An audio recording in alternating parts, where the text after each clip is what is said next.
कि उसने कोशिश किया एक वक्फ बोर्ड कानून ला करके उसमें तब्दीली करने का प्रस्ताव लाया, सिविल कोड ऑफ कंडक्ट उसको लाने की कोशिश किया, और जब उसको लाने की कोशिश किया तो दोनों बैसाखी वाले का जो है कमर की पेंट ढीली होने लगी कि अब क्या होगा, और तब जाकर के कहा कि मोदी जी आपके इस दोनों प्रस्ताव के पक्ष में मैं नहीं हूं। मतलब क्या हुआ कि हमारी पार्टी ने जो आह्वान किया था कि संविधान बदलने की ताकत भारतीय जनता पार्टी को नहीं दो, आज उसके पास नहीं रहा। यह सबसे बड़ी जीत भारत की कांग्रेस पार्टी मार्क्सवादी की हुई। दूसरा, जब सरकार बदलती है लोगों को उम्मीद जगती है, हमारे लिए नई जिंदगी की शुरुआत होगी, हमारे लिए अच्छे दिन आएंगे, हमारे लिए नया रास्ता मिलेगा। लेकिन चुनाव खत्म होने के बाद सबसे पहला आपको जो उम्मीद जो थी उस पर पानी फेरते हुए सबसे पहला चीज आया कि महंगाई इस देश के अंदर बढ़ गई। अभी महिला नेत्री बोल रही थी, पहले हमारे साथियों ने बोला इस देश के अंदर एक कानून बना हुआ था, आवश्यक वस्तु अधिनियम, जिन चीजों का इस्तेमाल इंसान जिंदा रहने के लिए करता उस पर कोई टैक्स नहीं लगता था। उस आवश्यक वस्तु अधिनियम को भारतीय जनता पार्टी के नेता नरेंद्र मोदी जी ने खड़ा खत्म कर दिया, और उसके खत्म करने के साथ ही मोदी जी से पहले कभी आटा पर टैक्स नहीं लगता था, चावल पर टैक्स नहीं लगता था, तेल पर टैक्स नहीं लगता था, नमक पर टैक्स नहीं लगता था, दाल पर टैक्स नहीं लगता था, खाने के किसी सामान पर टैक्स नहीं लग रहा था। लेकिन आज उस आवश्यक वस्तु अधिनियम को मोदी जी ने खत्म कर दिया और सब पर टैक्स लगा दिया, और जैसे ही टैक्स लगाया सब चीज महंगा हो गया, और सब चीज महंगा हो गया। इस देश के अंदर जब महंगाई बढ़ती है, इस देश की चंद मुट्ठी भर जो पूंजीपति है उनकी पूंजी बढ़ती है, और इस देश के गरीब किसान मजदूरों की जिंदगी तबाह होती है। और भारत की कांग्रेस पार्टी मार्क्सवादी ने कहा कि कांग्रेस पार्टी मार्क्सवादी सिर्फ चुनाव लड़ने के लिए नहीं होती, सिर्फ लोकसभा विधानसभा में जाने के लिए नहीं होती, बल्कि जनता के सवाल पर आंदोलन करने के लिए होती है। और इसलिए बिहार की पार्टी ने कही कि महंगाई के खिलाफ पूरे अगस्त अभियान चलाओ, अगस्त महीने में जनता को जागरूक कराओ, और अपने अपने ब्लॉक पर जाकर के नारा लगाओ, रोको महंगी बांधो दाम, नहीं तो होगा चक्का जाम। आज ये कहने के लिए आए। चुनाव में दूसरा चुनाव के बाद क्या मिला? बिहार के अंदर आपने चुन करके हमें भेजा था, और जब चुन करके हम वहां गए तो हमने कहा था बाबू नीतीश कुमार जी, माननीय मुख्यमंत्री जी, बिहार की सच्चाई है कि बिहार में गरीबों की तादाद ज्यादा है, दलितों की तादाद ज्यादा है, अत्यंत पिछड़ी जाति के लोगों का तादाद ज्यादा है, पिछड़ों की तादाद ज्यादा है। बिहार के लेलिन कहलाने वाले बाबू जगदेव प्रसाद ने नारा दिया था, 100 में 90 हमें, 90 भाग हमारा है। एक बार कर तो लीजिए जाति के आधार पर गणना, जनगणना, पता चल जाएगा किस जाति की कितनी भू संख्या है, और तब पता चलेगा कि किसकी कितनी भागीदारी है। जनगणना हुआ, उस जनगणना को रोकने के लिए भारतीय जनता पार्टी ने अंदर से विरोध नहीं, लेकिन घूम करके अपने लोगों को कोर्ट में भेजा रुकवाने के लिए, लेकिन कोर्ट ने कहा कि हम नहीं रोकेंगे। जनगणना हुई, बिहार विधानसभा के अंदर पारित हुआ, और जब बिहार विधानसभा के अंदर पारित हुआ तो मैं कहा कि जरा यह भी बता दीजिए कि संख्या के आधार पर सबसे निचले पादाम पर कौन है? तो सामने आ गया कि जिनकी सबसे ज्यादा संख्या, वो सबसे कम जो है राज सत्ता में एमपी, एमएलए, मंत्री, वो सबसे कम, और जिसकी सबसे कम है संख्या 10%, वो 90% राज सत्ता पर कब्जा किए हुए है। मैं कहा कि बाबू नीतीश जी, माननीय मुख्यमंत्री जी, एक तमाम और चीजें आपने उसी के साथ आर्थिक सर्वेक्षण कराया था और आर्थिक सर्वेक्षण रिपोर्ट भी आपको पेश करना चाहिए। उन्होंने कहा कि इसमें समय लगेगा 3 महीना का, 3 महीना का समय लिया। 3 महीना के बाद उन्होंने आर्थिक सर्वेक्षण रिपोर्ट उसी विधानसभा के अंदर पारित किया और जब पारित किया तो बिहार का चेहरा आईने में चमचम दिखाई पड़ने लगा। जमीन का 90% हिस्सा इस देश के 10% जो लोग ऊंची जाति के जमींदार हैं सिर्फ उनके पास है। इस बिहार के अंदर जो नौकरी है लगभग 80% उनके पास है। इस बिहार के अंदर जो रोजगार है उसका 90% उस 10% लोगों के पास है। बिहार में ठेकेदारी जो करता है वो 99% सिर्फ उनके पास है। बिहार के अंदर जो जुडिशियरी है, न्यायपालिका, वहां जो कोर्ट में बैठते हैं जज, 98% वही लोग बैठते हैं। 2% में 90% लोगों की वहां भागीदारी है। हमने कहा कि अब क्या देर कर रहे हैं मुख्यमंत्री जी, इस बिहार के अंदर जो लोग जितना आर्थिक सामाजिक रूप से पिछड़ा हुआ है उसको बराबरी में लाने के लिए बाबा साहब भीमराव अम्बेडकर का संविधान है।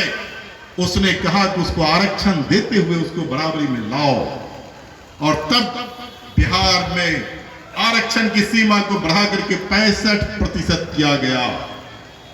क्या हुआ? विधानसभा चुनाव में जिसको अत्यंत पिछड़ी जाति के लोगों का एक खास हिस्सा ने वोट दिया था, दलितों का एक खास हिस्सा ने वोट दिया था, जिसको वोट दिया था, क्या हुआ? कोर्ट ने उस 98% लोग जो बैठा हुआ कहा कि गरीब का बेटा ये नौकरी पाएगा, ये गरीब का बेटा रोजगार पाएगा, गरीब का बेटा ठेकेदारी करेगा। कोर्ट ने कहा ये नहीं हो सकता और उसने कहा कि गैर संवैधानिक है, इसलिए हम इसको खारिज करते हैं और खारिज कर दिया। खारिज कर दिया तो कम्युनिस्ट पार्टी मार्क्सवादी ने कहा कि हम बैठे नहीं रहेंगे। उस जाति को संविधान में लिखा हुआ है जिसको शामिल करो।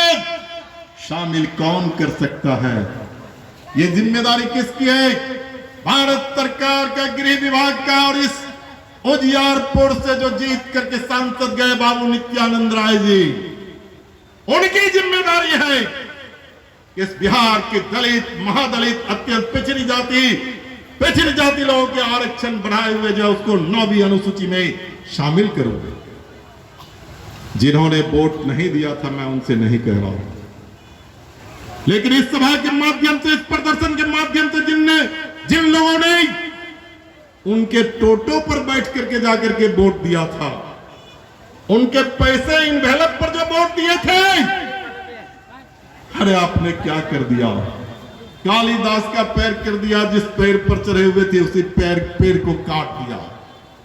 कहिए हमने तुम्हें चुना था और हमारे आरक्षण को 9वीं अनुसूची में शामिल करो।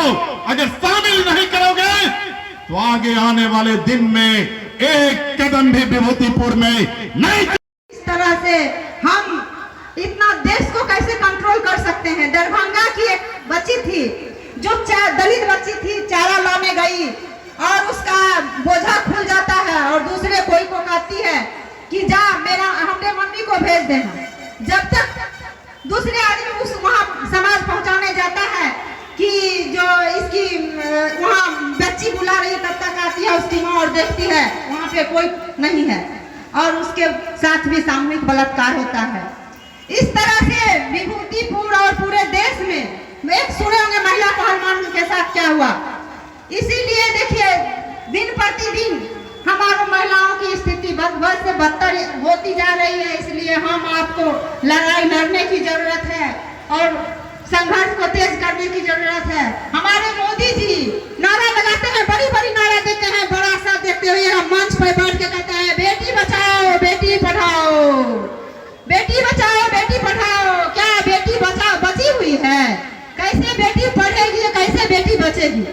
हमको तो नहीं लगता है कि कहीं बेटी पढ़ेगी, बेटी पढ़ाओ, ये तो कहने का एक माइक पर भाषण देने की बात हो गई, Beti Bachao Beti Padhao.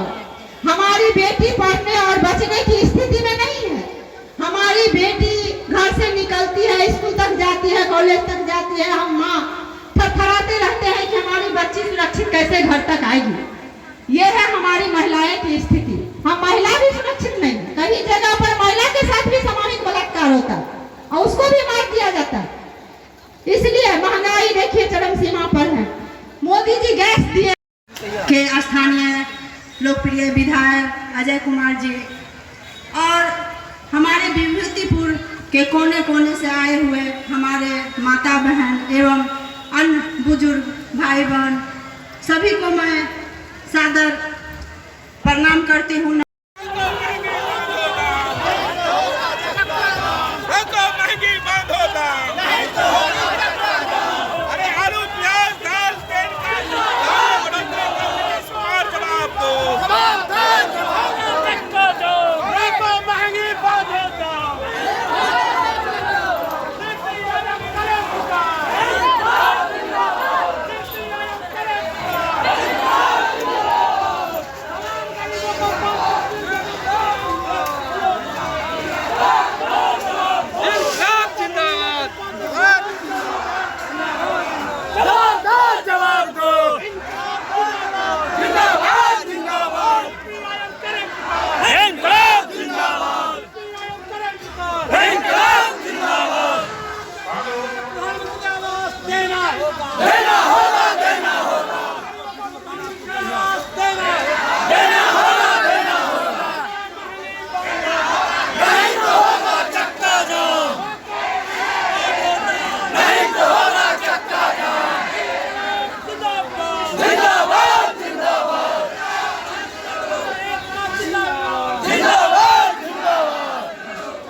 kan ho goi koi ni इंकलाब जिंदाबाद, इंकलाब जिंदाबाद, महंगाई पर रोक लगाओ,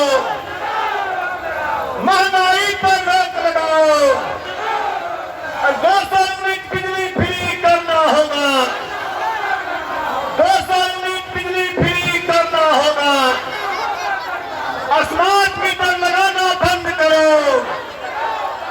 स्मार्ट मीटर लगाना बंद करो, वृद्धावस्था पेंशन की राशि 2000 रुपया प्रति माह करनी होगी, वृद्धावस्था पेंशन की राशि 2000 रुपया प्रति माह।